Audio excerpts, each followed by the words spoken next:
What's going on, my friends? I hope you guys are well. I'm not going to say it's been a while because I just put out a video the other day talking.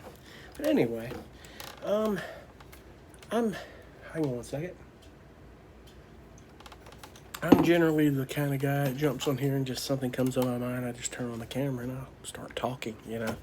I was thinking about something, and I think a lot of composers that have been in this business a while, you get to a point where you're going to have several publishers you're with, and your briefs are going to come in, and you have to you're going to have to prioritize whether you want to commit to that brief.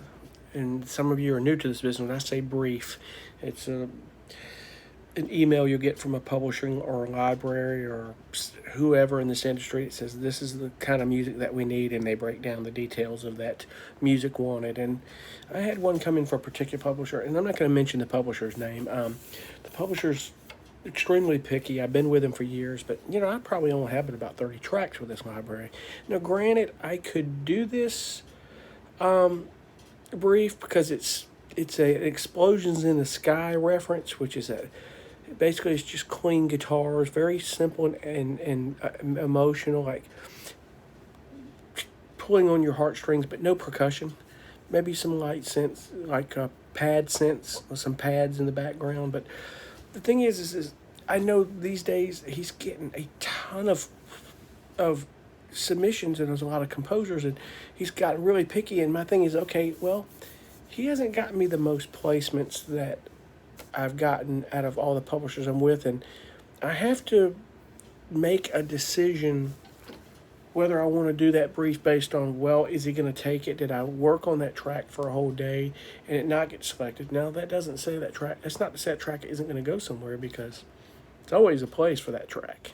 I like to deal in albums, though, but there are some sites I can put it where it would be, and you could upload individual tracks, and I think it would do well, it would get placed. But I have to also look at what I'm doing now, what I'm wanting and needing to commit to, projects that I'm wanting to do. And I'm in the middle of one now for a publisher that's not under a brief, but I'm getting a 10-track album of tracks to him, to that publisher or that library, for something that I want to do in a guitar tension type. Dealing with guitars and tension, that type of music. And I think, and I struggle with this still after 13 years of doing this, and you will too, and some of you know exactly what I'm talking about. You have to just not let it get to you. You have to look at it and make a decision of, I think I'm going to, even though I can do it, and he's only, based on all the submissions that he gets, he says, just do one track at a time. I don't want you to do any more unless I tell you, or if you get it, in early enough. And it kind of hinders me of like, okay, I like to do more than one track, at least 3 to 5 tracks or more for the brief minimum, depending on the publisher. But I have to weigh out all the things of, based on the publishers I work with to get me the most of my placements. I have to make a decision and go, I think I'm going to pass on this brief. Even though I could do it, odds are 50-50 whether he would take it or not. I think it would still be placeable. Do I want to devote my time to that, or what I know is getting placed? And when you make that decision, you're going to have to stick with it. Make that decision. Don't go back on it because you might regret it. Just stick with it. It's not the end of the world. That kind of brief is going to come in again. In fact, this isn't the first time he's sent a brief out for this type of music. It's going to come around again. But the thing is it's nothing personal to him. I don't make it personal because I see him at the conference every year. I think he's a great guy. I think he is very picky for a reason, and I don't take it personally because he's always been like that with me. And there's a few tracks out of those 30 that I nailed to a point where he said, this is perfect. Just adjust that low end over here or pan something and we're good. And I know what genre it was. There's only one genre I know, maybe a couple of sub-genres like the one I just mentioned that are guitar-based that I can nail with him the most. But you just have to ask yourself, is it worth your time? You have to budget your time. So don't take it personally. He's not going to care. He's not going to take it personally. He's always sending briefs out, and you're on that list, and they're going to come again. Now, granted, there are some publishers, if you never write music for them, you might fade off of their email list, and some of them have so many composers on it, they don't even stop to think of who's on it. They're just sending it out, and that's okay, unless you were, for some reason, to ask him to quit emailing you. Most composers are not going to do that. They're not going to tell a publisher, please stop emailing me. The whole point is you want to be on that list to submit music. But you're going to have to figure out where your bread and butter is. That's my point here. And make that decision and stick with it, Sometimes I struggle with it, but I don't think it's worth struggling over. I don't think it's a struggle per se. It's just sitting down going, I don't know, should I do it? Should I not? If I have to think about it, chances are I'm not going to do it. If it comes in and I'm on it and I don't think twice, I'm doing it.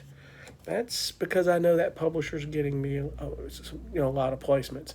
And honestly, that's just what this business is about, my friends. That's just what it is about. You gotta pick your battles, man, and what's gonna work for you here.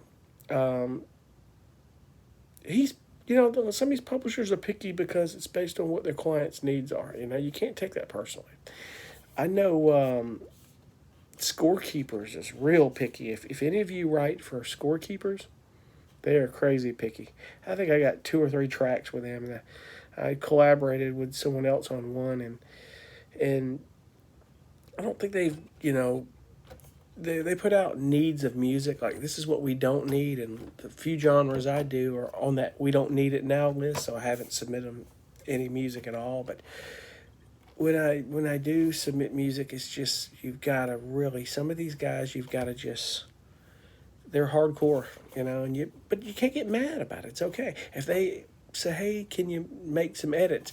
These guys will just say we have to pass on it because they get a lot of submissions. So, but unlike the same as this other publisher, they have so many that they don't have time to go back and forth with edits. You can't take that personally either. They may not have time to give you points on how it could be better because, you get 200 or 300 composers sending tracks in, and you got to go through all those within a few days. Like the deadline on this brief was tomorrow by midnight. It came in last night. It's like, okay, I'm in the middle of this project. I have to, as if the one I'm working on is a deadline too, I have to put priority where I know I'm getting placements at, and I know I'm getting work, and that's just the way it is, and if you get in that situation, you're new in this, don't let it beat you up. It's okay. It's not that big a deal because most of these publishers, they don't take it personally. Now, I do have one publisher I work with that says, if you can't do the brief, please reply back, and I'm not able to do it. And the only reason they're doing that is not to hold it against you. They do it so they can gauge how much may be coming in, if they're going to get enough music to fill the need of these TV shows, because that particular publisher, they send a brief out. There's a client or TV show or whatever that is asking for that music in a short turnaround. They really need it in a week or two, and they need a batch of music. And most of those briefs like that I've gotten in, I've gotten placements out of those. That's almost a guarantee. If they mention a show, it's a guarantee that if they take it, you got a good chance of getting placements. Those are the briefs. If you know that publisher gets you a lot of placements, those are the ones you really have to pay attention to. You have to really put your a strong effort into it, and just go for it. You really do, and it's a part of just knowing what works. It really does.